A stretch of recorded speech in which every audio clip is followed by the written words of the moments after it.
High friends, welcome back to our YouTube channel. आज आपण मुरमुरे किंवा ज्याला आपण लाह्या म्हणतो ते खाण्याने आपल्याला काय काय फायदा होणार आहे ते पाहणार आहोत। त्याचप्रमाणे हे जे काही चुरमुरे आहे ते कोणी खावे, किती प्रमाणात खावे, का खावे, कोणत्या वेळेस खावे, चुरमुरे खाल्ल्यापासून आपल्याला काय काय फायदा होणार आहे किंवा काय तोटे होणार आहेत का हे पाहणार आहोत। त्यामुळे व्हिडिओ स्किप न करता संपूर्ण पहा। सगळ्यात महत्त्वाचं म्हणजे आपण जे तांदूळ खातो किंवा जो भात खातो त्याच्यापासूनच बनवलेले असतात हे चुरमुरे, परंतु भात खाणे आणि मुरमुरे खाणे यामध्ये खूप जास्त फरक आहे। आजच्या व्हिडिओमध्ये आपण तेच पाहणार आहोत की आपल्या कुठकुठल्या आजारांवरती मुरमुरे आपल्याला कसे फायद्याचे ठरणार आहे, त्याचप्रमाणे मुरमुरे किती प्रमाणात खायला हवे आणि मुरमुरे खाण्याची योग्य वेळ काय किंवा कुठल्या वेळेस मुरमुरे खाल्ल्यानंतर आपल्याला कुठल्या प्रकारचा फायदा होईल। आता आपल्याला मुरमुरे किंवा भडंग ज्याला म्हणतो तो बहुधा आपण दिवाळीत खातो, कारण चिवड्याबरोबर ती आपण भडंग बनवत असतो। त्याचप्रमाणे जेव्हा केव्हा आपण बस प्रवासात जाऊ किंवा कुठल्याही प्रवासात जाऊ तर अगदी साधी सोपी गोष्ट आपण शिदोरी म्हणून घेतो, ती असती भेळ किंवा मुरमुरे किंवा लाह्या। जर का आपल्याला फिरायला जायचं असेल तर आपण चौपाटीवर गेल्यानंतर पहिल्यांदा भेळ प्रेफर करतो। त्याचप्रमाणे आजही खूप साऱ्या लहान लहान गावांमध्ये आठवडे बाजार भरतो आणि प्रत्येक घरामध्ये आठवडे बाजारची भेळ ही आलेलीच असते किंवा असं म्हणता येईल की भेळीशिवाय तो बाजार पूर्णच होत नाही। ह्या झाल्या भेळ खाण्याच्या वेगवेगळ्या पद्धती, परंतु ज्यावेळेस आपण ही भेळ खात असतो ती आपल्या आरोग्यासाठी तितकीच फायद्याची आहे आणि ती कशी फायद्याची आहे हे आपण आता पाहणार आहोत। सगळ्यात महत्त्वाचं म्हणजे जेव्हा तुम्हाला व्हायरल इन्फेक्शन झालं असेल, ताप, सर्दी, खोकला, पडसं, जे काही आपले ऋतू बदलला की आपल्या शरीराला त्रास होतो, त्यामध्ये ही जे काही लाह्या किंवा मुरमुरे हे एक प्रकारचे वरदान आहे। कारण यामुळे आपल्या तोंडाला चव येत असते, परंतु फक्त तोंडाला चव येते म्हणून खायची गोष्ट नाहीये, तर याच्यामध्ये कुठकुठले घटक समाविष्ट आहे की जे आपल्या शरीरासाठी जास्त गरजेचे ते पाहणार आहोत। आता सगळ्यात महत्त्वाची गोष्ट म्हणजे हे जे काही लाह्या आहेत त्या आपल्या तांदळापासून बनवतो, ज्याला आपण पफ राईस असंही म्हणतो, आणि तांदूळ म्हणजे फुल ऑफ कार्बोहायड्रेट्स असतात। त्याचप्रमाणे आपल्या लाह्या आहेत त्या सुद्धा कार्बोहायड्रेट्सनी भरपूर अशा असतात, परंतु ह्या खाल्ल्यानंतर आपली एनर्जी तर वाढणारच आहे, परंतु हे लो कॅलरीमध्ये असतात। त्यामुळे भात खाणं आणि लाह्या खाणं यामध्ये जमीन आसमानाचा फरक आहे।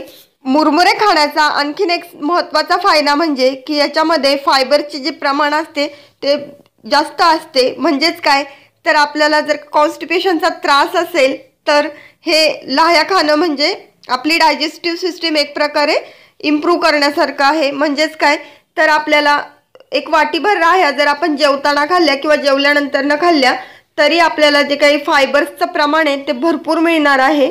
आता सगळ्यात महत्त्वाची गोष्ट म्हणजे याच्यामध्ये विटॅमिन्स आणि मिनरल्सचे जे काही प्रमाण आहे ते सुद्धा भरपूर आहे।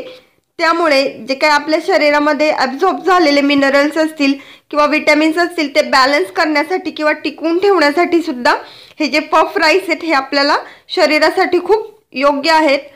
याच्यामध्ये जे काही आहे पोटॅशियम असेल, फॉस्फरस असेल, झिंक असेल, कॅल्शियम असेल, आयर्न असेल, याचे जे काही प्रमाण आहे ते भरपूर आहे। त्यामुळे आपल्याला यापासून जास्तीत जास्त असा फायदा होणार आहे।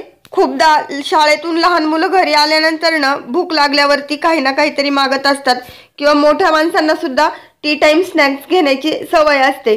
यावेळेस जर का तुम्ही भडंग किंवा मुरमुरे, ज्याला आपण मुरमुरे लाह्यांना फोडणी देतो, ते जर बनवून ठेवलं आणि घरामध्ये टी टाइम स्नॅक्स म्हणून वापरलं तर यापासून आपल्याला आरोग्य दृष्टीने काय फायदा होणार आहे ते पाहणार आहोत।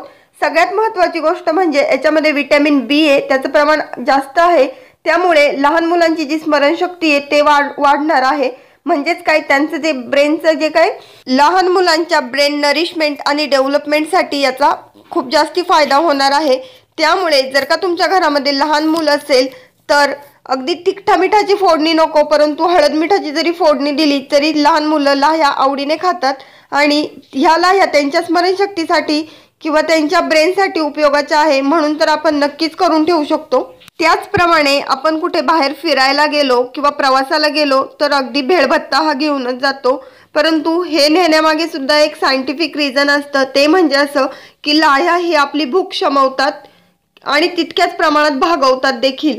म्हणजेच जी आपल्याला भूक लागलेली असते त्याचं जे प्रमाण आहे ते कमी होतं आणि लाह्या खाल्ल्यावरती आपल्याला एक चांगली एनर्जी मिळते, त्यामुळे आपली भूक भागली सुद्धा जाते. त्याचप्रमाणे मुरमुऱ्यांमध्ये कॅल्शियमची जी काही प्रमाण आहे ते सुद्धा जास्त असतं, त्यामुळे खूप साऱ्या लोकांना हल्ली कॅल्शियम डिफिशियन्सी असते. जर का तुम्हाला असं वाटत असेल की आपली बोन डेन्सिटी कमी झाली आहे किंवा आपल्याला कॅल्शियमची डिफिशियन्सी आहे आणि ह्या कॅल्शियम डिफिशियन्सीमुळे खूप साऱ्या आजारांना तोंड द्यावं लागतं, तर रोज तुम्ही 1 वाटी भरून मुरमुरे नक्की खा.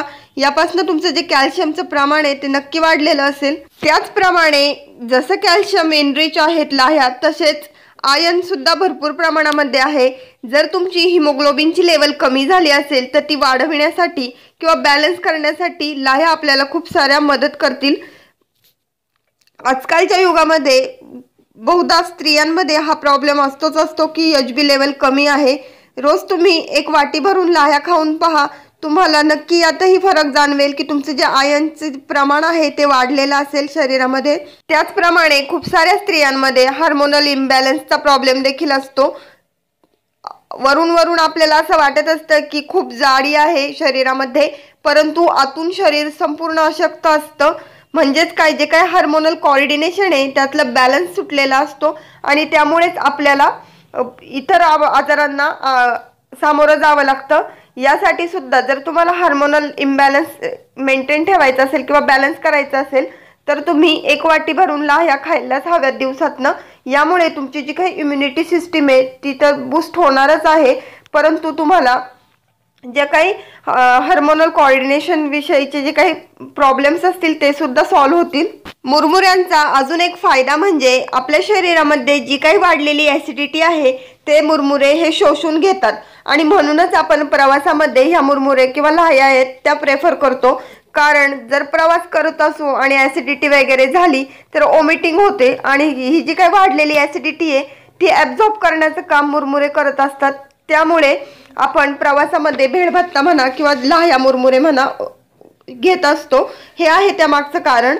अशा प्रकारे मुरमुरे फक्त तरुण वर्गासाठीच नाही तर वृद्ध व्यक्तींसाठी सुद्धा एक वरदान आहे. कारण मुरमुरे आपल्याला माहीतच असतील, चावण्यासाठी अजिबात कष्ट लागत नाही, परंतु याच्यामध्ये भरपूर साऱ्या प्रमाणामध्ये एनर्जी असते, कॅल्शियम असतं, आयर्न असतं, त्याच्यानंतर विटॅमिन्स असतात, मिनरल्स असतात, हे फायबर्स असतात, जे की आपल्या शरीरासाठी खूप जास्त गरजेचे आहे. त्यामुळे वृद्ध व्यक्तींना रोज 1 वाटीभर लाह्या खायला दिल्या तर त्यांची जी काही इम्युनिटी पॉवर आहे ती तर बूस्ट होणारच आहे. परंतु जर तुम्ही डायबिटिक पेशंट असाल किंवा तुमची शुगर वाढत असेल तर हे प्रमाण थोडंसं कमी करायचं आहे. कारण कितीही काही केलं तरी हा तांदळापासून बनवलेला प्रकार आहे आणि तांदूळ म्हणजे कार्बोहायड्रेट्स असणार, त्यामुळे तुमची शुगर लेवल आहे ती वाढू शकते. परंतु तांदूळाने जेवढी शुगर वाढते तेवढी लाह्यांनी वाढत नाही. त्यामुळे लाह्या खाणं हे तांदूळ किंवा भात खाण्यापेक्षा नक्कीच जास्त चांगलं आहे. गरोदर स्त्रियांसाठी आणि लहान मुलांसाठी सुद्धा हे जे काही लाह्या आहे हे खाणं अतिशय उपयुक्त आहे. कारण आपल्याला माहितच ज्यावेळेस स्त्री आई होणार असती त्यावेळेस आपण तिला 2 जीवाची असं म्हणतो आणि 2 जीवांसाठी भूकही तेवढीच लागते. आणि अशा वेळेस काय खावं हा सगळ्यात मोठा प्रश्न असतो आणि असं खायचं असतं की जे आपल्या हेल्थच्या दृष्टीने तर चांगलं आहेच आहे, परंतु त्यापासून आपल्याला काही साईड इफेक्ट पण झाले नाही पाहिजे. आणि यामुळेच हार्मोनल इम्बॅलन्स असेल किंवा जी काही लो एनर्जी असेल, त्याच्यानंतर फायबर्स हाय असतील, कॅल्शियम आयर्नचे जे काही प्रमाण जास्त आहे, यामुळे प्रेग्नंट लेडीसाठी मुरमुरे खाणं हा सगळ्यात चांगला ऑप्शन आहे. त्याचप्रमाणे लहान मुलांच्या स्मरणशक्तीसाठी सुद्धा मुरमुरे लाह्या भडंग खाणं अतिशय उपयुक्त आहे. लाह्या किंवा मुरमुरे जर मार्केटमधनं विकत आणायचे म्हणले तर आपल्याला माहीतच असेल की 10 रुपयांमध्ये अगदी मोठा पुडा भरून आपल्याला मुरमुरे भेटतात. परंतु ही इतकी साधी शुल्लक दिसणारी गोष्ट आपल्या शरीराच्या दृष्टीने इतकी फायद्याची असेल हे आपल्याला माहीत नव्हतं. आजचा व्हिडिओ पाहून आपल्याला हे तर कळालंच असेल की मुरमुरे हे फक्त औषधी नाही तर पौष्टिक सुद्धा आहेत. त्यामुळे रोज 1 वाटी मुरमुरे हे प्रत्येकाने खायला हवेत. लहान मुले असतील, मोठे माणसं असतील, वृद्ध व्यक्ती असतील किंवा प्रेग्नंट लेडीज असतील, सगळ्यांसाठीच हे वरदान आहे आणि सगळे अफोर्ड करू शकतील अशी ही गोष्ट आहे. त्यामुळे रोजच्या रोज आपण एक वाटी मुरमुरे नक्की खा आणि स्वस्थ राहा। आमचा आजचा व्हिडिओ कसा वाटला हे कमेंट करून सांगायला विसरू नका। व्हिडिओ आवडला असेल तर जास्तीत जास्त लाईक आणि शेअर करा आणि चॅनल आवडला असेल तर सबस्क्राईब करायला विसरू नका। पुन्हा भेटूया नवीन अशा इंटरेस्टिंग व्हिडिओमध्ये। तोपर्यंत goodbye and take care.